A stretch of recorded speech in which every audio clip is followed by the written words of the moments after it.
Alan Wake 2 is an upcoming PC game which is anticipated by many who enjoyed the first one back in 2010. Made by the folks over at Remedy Games who are responsible for many other great titles like Control, Quantum Break, and Max Payne. The PC requirements for Alan Wake's second installment were just recently unveiled, and they've definitely stirred up the PC gaming community. Let's discuss that in this video.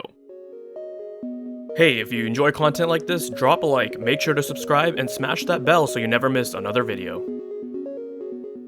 Hey, what is going on guys? Danny here, welcome back to the channel and I hope you've all been doing well. For today's video, I just wanted to talk to you guys about Alan Wake 2 and its PC system requirements that were recently unveiled. Alan Wake 2 is set to be released in just a few days on October 27th, and it's a title which I'm sure is anticipated by a lot of people considering how popular and well reviewed the first game was. Now, I've personally never played the first one, it's definitely on my backlog whenever I get the time for it. Anyways, when taking a look at the PC system requirements, there's definitely a lot of intriguing info that's in here. Usually when it comes to system requirements for upcoming games, I tend to ignore them because often they're not very accurate in regards to the performance targets posted, and sometimes they're totally off. Like for example, recently when we looked at Starfield, their recommended system requirement had both the RX 6800 XT and RTX 2080 listed for the graphics card. At first I thought this was a typo, but the fact that the game is a few months old at this point and still hasn't been updated means it wasn't. Most of the time devs put the equivalent part from each manufacturer, and the RX 6800 XT is multiple tiers higher than the 2080, and the equivalent GPU from Nvidia should be an RTX 3080. With that said though, I still appreciate devs who take the time to put this info out there so that gamers can prepare themselves beforehand on what to sort of expect. The system requirements posted by Remedy Games for Alan Wake 2 are quite extensive, as they have two sections, one for rasterization, and then another section if you want to play the game with ray tracing or path tracing. There is an error with this chart, and that is they have accidentally swapped the GPU recommendations for the medium 1440p and 1080p targets. 1440p should have the 3070 and 6700 XT, whereas 1080p should have the 6600 XT and 3060. Now, upon looking at these specs, the first thing that stands out to me is that this game is going to be very GPU bound, as the CPU requirements don't seem to change apart from the low 1080p target, even with ray tracing. Some games, when it comes to ray tracing, do put quite a strain on the CPU depending on how intense the effects are.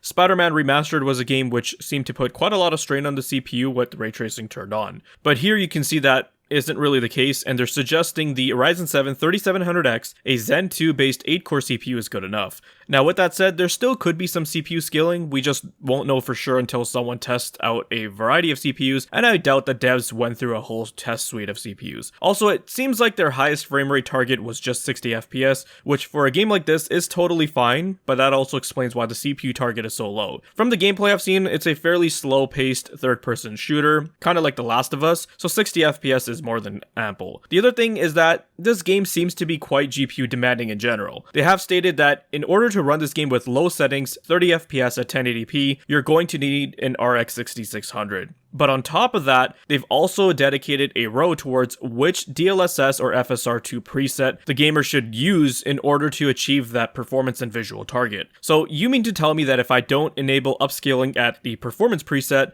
then I can't attain an average of 60 FPS with medium settings at 1080p? This is the main thing I wanted to talk about here, because what I've been talking about on this channel over the past few weeks has come to fruition. We saw it before with games like Remnant 2 and Starfield, with the devs basically telling the user that, hey, if you don't enable some form of upscaling, your game is going to run like optimized trash, because we didn't do it ourselves. We're basically relying on the gamer to take advantage of those features for themselves. I've taken a look at some of the gameplay clips, and don't get me wrong, it does look great visually, but I'm not sure if I'd call those visuals anything spectacular. I mean, with ray tracing or path tracing on, I can understand, and in those scenarios, using DLSS or FSR is kind of expected, but I'm just hating the fact that now it's come down to the user essentially has to use upscaling in order to play at the appropriate resolution and settings according to their GPU, and this is just pure rasterization. 30 FPS at 1080p with low settings is what I'd probably expect without any form of upscaling, but the fact that they mention it here means that it'll run a lot worse. And keep in mind, we're calling it 1080p or 4K, but when you have DLSS on, it's not really running at that resolution. That depends on what kind of upscaling preset you're using. So the fact that an RX 6600 XT can't run this game with medium settings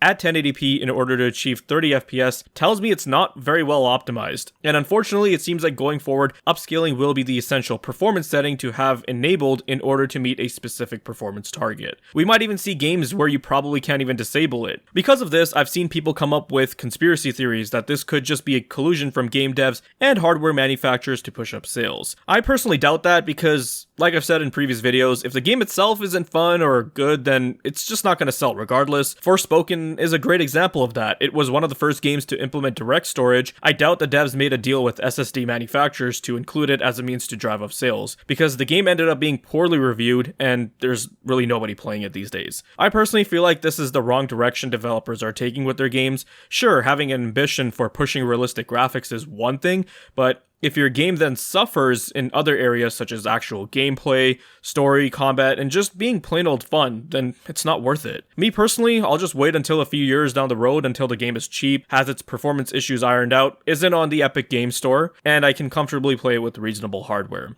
That's all the time I have for this one, guys. Let me know your thoughts in the comments below. How do you guys feel about new games coming out these days, which are basically forcing players to use upscaling in order to get playable frame rates with appropriate settings? Until then, I'll see you in the next one. If you guys found this video to be informative and entertaining, then leave a like. Let me know your thoughts and comments down below. Be sure to check out the video description for cool links and ways to support the channel, such as using my Amazon affiliate link. And if you're interested in seeing more content like this, then consider subscribing. I'd greatly appreciate it. Thank you guys so much for watching, take care, and I'll see you in the next one.